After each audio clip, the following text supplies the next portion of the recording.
नमस्कार।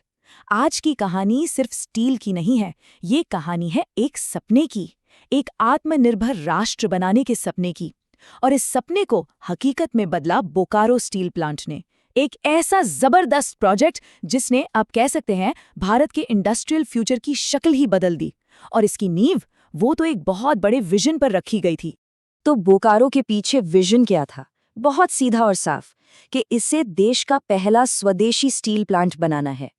और ये देखिए, सिर्फ एक स्लोगन नहीं था, ये एक मिशन था। एक ऐसा मिशन जो भारत को इंडस्ट्री के मामले में अपने पैरों पर खड़ा कर देता। तो ये जो शब्द है स्वदेशी, इसका असली मतलब क्या है? ये एक मूवमेंट भी था और एक इकोनॉमिक स्ट्रैटेजी भी, जिसका एक ही मकसद था, सेल्फ रिलायंस। मतलब अपने देश में ही प्रोडक्शन को बढ़ाना और दूसरे देशों पर हमारी डिपेंडेंसी को, हमारी निर्भरता को कम से कम करना।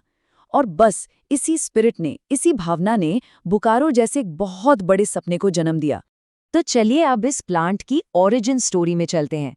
देखते हैं कि कैसे एक छोटा सा आइडिया, एक सोच, इतनी बड़ी इंडस्ट्रियल रियलिटी में तब्दील हो गई। तो बात शुरू होती है 1959 से। ये वो साल था जब इस प्लांट का कॉन्सेप्ट पहली बार सामने आया। हाँ, ये पब्लिक सेक्टर का चौथा स्टील प्लांट तो था, पर इसका मिशन वो दूसरों से एकदम अलग था। इसका मकसद सिर्फ स्टील बनाना नहीं था, बल्कि दुनिया को ये दिखाना था, ये साबित करना था कि भारत अपनी टेक्नोलॉजी और अपने ही रिसोर्सेज के दम पर कुछ बहुत बड़ा खड़ा कर सकता है। और इसकी जो जर्नी है ना, वो सच में काफ़ी इंटरेस्टिंग है।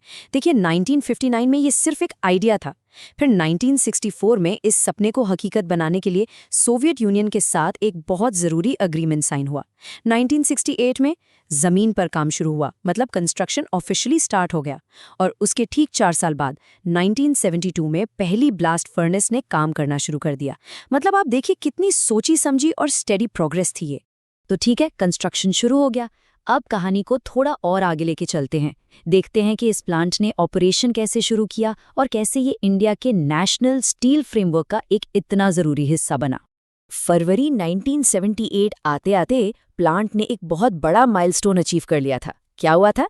तीसरी ब्लास्ट फर्नेस भी चालू हो गई और इसके साथ ही इसके कंस्ट्रक्शन का पहला बड़ा स्टेज वो पूरा हो गया। ये प्लांट की हिस्ट्री में एक बहुत बड़ा टर्निंग पॉइंट था। और इसके बाद बोकारो का सफर एक नेशनल एसेट बनने की तरफ चल पड़ा। पहले 1973 में ये नई बनी स्टील अथॉरिटी ऑफ इंडिया, यानी कि सेल, उसकी एक सब्सिडरी कंपनी बनी। और फिर 1978 में ये ऑफिशियली सेल में पूरी तरह से मर्ज हो गया। मतलब अब ये भारत के पब्लिक सेक्टर स्टील बिजनेस का एक, कह सकते हैं, एक अभिन्न अंग बन चुका था। तो अब सबसे जरूरी सवाल पर आते हैं, आखिर ये प्लांट बनाता क्या है? इंडियन इकोनॉमी में इसका डायरेक्ट कंट्रीब्यूशन क्या है? देखिए, बोकारो मेनली फ्लैट प्रोडक्ट्स बनाता है। अब ये क्या होते हैं? इसमें आते हैं हॉट रोल्ड कॉइल्स, प्लेट्स और शीट्स, फिर कोल्ड रोल्ड कॉइल्स और शीट्स और गैल्वनाइज्ड शीट्स वगैरह। ये वो चीज़ें हैं जो आज की मॉडर्न इंडस्ट्री की, आप कह सकते हैं, बिल्कुल रीढ़ की हड्डी हैं। और ये प्रोडक्ट्स हमारी रोज़ की ज़िंदगी को कैसे छूते हैं, ये जानना भी बड़ा दिलचस्प है। सोचिए, हमारी गाड़ियों में, घरों में पानी के पाइप्स और ट्यूब्स में, किचन में रखे एलपीजी सिलेंडरों में, और तो और घरों की छतों पे लगी शीट्स में, इन सब में कहीं ना कहीं बोकारो का स्टील इस्तेमाल होता है। चलिए अब इसके आखिरी हिस्से पर आते हैं और यहाँ हम देखेंगे कि इतने सालों में इस प्लांट की प्रोडक्शन कैपेसिटी में कितनी ज़बरदस्त, मतलब इनक्रेडिबल ग्रोथ हुई है। तो जब प्लांट का पहला फेज खत्म हुआ, तब इसकी शुरुआती कैपेसिटी थी 1.7 मिलियन टन। अब उस जमाने के हिसाब से ये बहुत बड़ी शुरुआत थी, पर ये तो बस शुरुआत थी। फिर आया दूसरा फेज और इसके बाद तो प्रोडक्शन कैपेसिटी ने एक जबरदस्त छलांग लगाई। ये सीधा डबल से भी ज्यादा होकर पहुंच गई 4.0 मिलियन टन पर। ये साफ साफ दिखा रहा था कि प्लांट का कद कितना बढ़ रहा है और उसकी ताकत कितनी बढ़ रही है।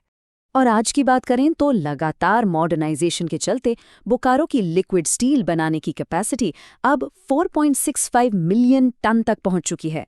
ये दिखाता है कि ये प्लांट वक्त के साथ रुका नहीं, बल्कि खुद को लगातार बेहतर बनाता गया। तो एक नज़र इन आंकड़ों पर डालते हैं कि आज बोकारो की सालाना प्रोडक्शन कैपेसिटी क्या है। हॉट मेटल लगभग 5.25 million ton, crude steel 4.65 million ton और सेलेबल स्टील यानी जो स्टील बाजार में बिकने के लिए तैयार है वो है 4.24 मिलियन टन। ये सिर्फ नंबर्स नहीं है, ये हमारे देश की इंडस्ट्रियल पावर की कहानी बताते हैं। तो आखिर में ये पूरी कहानी हमें एक बहुत बड़े सवाल के सामने लाकर खड़ा कर देती है कि कोई भी देश सिर्फ स्टील जैसी चीजें ही नहीं बनाता, बल्कि अपना भविष्य अपने हाथों से बनाने का कॉन्फिडेंस, वो आत्मविश्वास कैसे बनाता है। शायद बोकारो स्टील प्लांट इसी सवाल का एक बहुत सॉलिड जवाब है।